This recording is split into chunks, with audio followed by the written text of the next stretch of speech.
Kualifikasi hanya formalitas. Iran, Jepang, dan Korea Selatan auto lolos ke Piala Dunia 2026.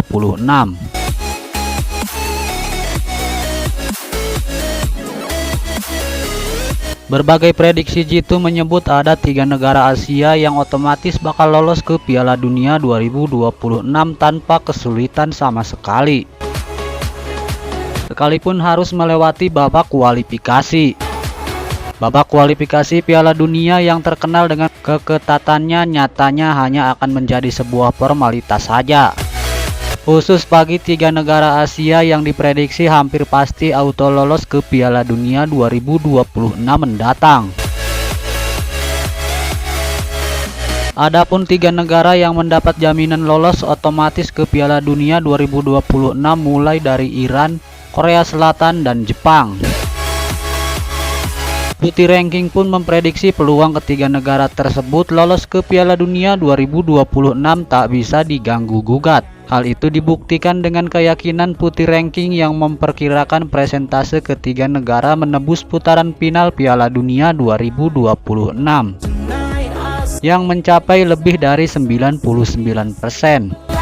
Hal sama juga diprediksi oleh laman We Global Football yang menjagokan ketiga negara di atas bakal lolos otomatis ke Piala Dunia dengan status juara grup di kualifikasi ronde ketiga dengan presentase di atas 90%. Melihat prediksi yang dirilis Putih Ranking dan We Global Football, barangkali tidak ada yang salah dengan hal tersebut. Dimulai dari Iran yang diketahui menjadi negara terkuat penghuni grup A kualifikasi Piala Dunia 2026 ronde ketiga.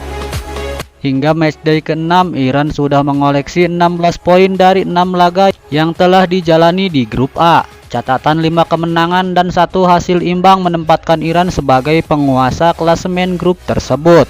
5 kemenangan Iran masing-masing diraih atas Kyrgyzstan 1-0 dan 2-3, Uni Emirat Arab 0-1, Qatar 4-1, dan Korea Utara 2-3. Sementara 1 hasil imbang didapatkan Iran saat dipaksa bermain dengan skor kacamata melawan Uzbekistan. Melihat konsistensi Iran, rasanya 1 tiket lolos otomatis ke Piala Dunia sudah berada dalam genggaman negara tersebut. Dengan menyisakan 4 laga sisa, Iran diprediksi akan terus melanjutkan performa impresif demi bisa segera mengamankan tiket lolos otomatis ke Piala Dunia 2026. Konsistensi yang diperlihatkan Iran di grup A nyatanya juga diikuti Korea Selatan dan Jepang yang menguasai grup masing-masing. Sebagaimana misalnya Korea Selatan yang kini juga telah mengoleksi 14 poin dari 6 laga pertamanya di grup B. Sempat dikejutkan Palestina pada laga pembuka lantaran Korea Selatan hanya mampu bermain imbang saja. Korea Selatan mulai menunjukkan jati dirinya sebagai negara langganan Piala Dunia pada matchday kedua. Oman, Yordania, Irak, dan Kuwait dilibas semua dengan skor meyakinkan oleh Korea Selatan.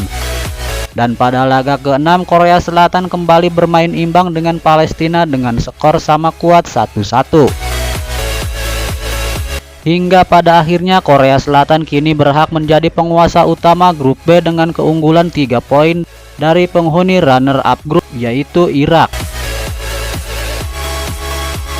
Hal sama juga diperlihatkan Jepang yang tampil tanpa celah ketika bertarung di grup C yang juga dihuni timnas Indonesia.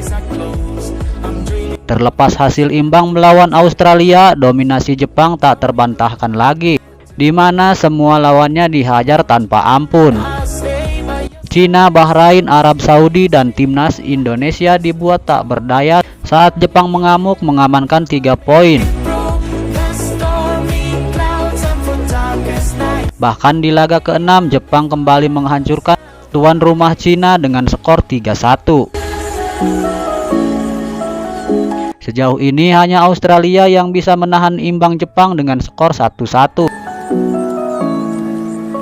Dari 6 laga yang telah dijalani, Jepang baru kebobolan 2 gol saja, dengan memasukkan 20 gol ke gawang lawan-lawannya.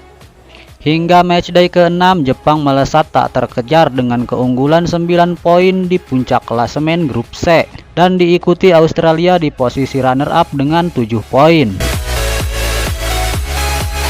Tak cukup sampai di situ, Jepang juga berhak menyandang status tim paling produktif dan pertahanan terbaik. Melihat performa gila Jepang, kelolosan tim negeri Samurai Biru untuk lolos ke Piala Dunia hanya tinggal menunggu waktu. Sementara di kubu timnas Indonesia berpeluang lolos ke round 4, bahkan sebagai runner-up kembali terbuka setelah mengalahkan Arab Saudi dengan skor 2-0. Berikut ini presentase kelolosan timnas Indonesia ke ajang Piala Dunia 2026 setelah menyelesaikan 6 laga di babak kualifikasi ronde ketiga zona Asia. Melihat peta klasemen grup C yang dihuni timnas Indonesia, peluang Garuda untuk lolos ke Piala Dunia cukup terbuka. Sempat mencuri 1 poin dalam 3 laga pertamanya melawan Arab Saudi 1-1, Australia 0-0, dan Bahrain 2-2. Timnas Indonesia malah kehilangan arah dalam 2 laga terakhirnya setelah menelan kekalahan secara berturut-turut. Pada matchday keempat, Garuda yang diharapkan bisa memetik kemenangan pertamanya melawan Cina malah terkapar. Timnas Indonesia pulang tanpa poin setelah dipecundangi Cina yang notabene tim terburuk dalam 3 laga pembuka mereka. Kekalahan 2-1 melawan Cina seakan menjatuhkan mental timnas Indonesia yang bermimpi lolos perdana ke Piala Dunia. Benar saja, timnas Indonesia kembali tak bisa berbuat apa-apa saat dipertemukan dengan Raja Asia Jepang. Meskipun bermain sebagai tuan rumah, Garuda tak berdaya saat dibantai Jepang dengan skor 0-4 di matchday kelima. Kekalahan telak itu akhirnya membuat timnas Indonesia menempati posisi ke-6 alias paling buncit di grup C dengan raihan 3 poin dari 5 laga. Skuad asuhan Sintayong harus rela menjadi juru kunci klasemen. Baru pada laga ke-6 kontra Arab Saudi, timnas Indonesia bangkit dan memenangkan pertandingan tersebut dengan skor 2-0. Kemenangan ini pun membuat posisi Indonesia di klasemen sementara naik drastis ke posisi ketiga, mengungguli Arab Saudi yang berada di posisi keempat meski raihan poin sama dan gol yang sama, -3. Namun Indonesia unggul head to head atas Arab Saudi. Terlepas dari masih ada 4 laga sisa yang bakal dihadapi timnas Indonesia, peluang Garuda cukup terbuka. Apalagi 2 dari 4 laga sisa tersebut akan dijalani timnas Indonesia dengan status kandang kala menjamu anak kesayangan AFC Bahrain dan China. Jarak poin timnas Indonesia dengan peringkat kedua saat ini hanya berjarak 1 poin. Bukan tidak mungkin timnas Indonesia bisa finish sebagai runner-up dan lolos langsung ke Piala Dunia 2026, mendampingi Jepang dari grup C sebagaimana yang disampaikan pelatih Jepang Hajime Moriyasu beberapa waktu lalu.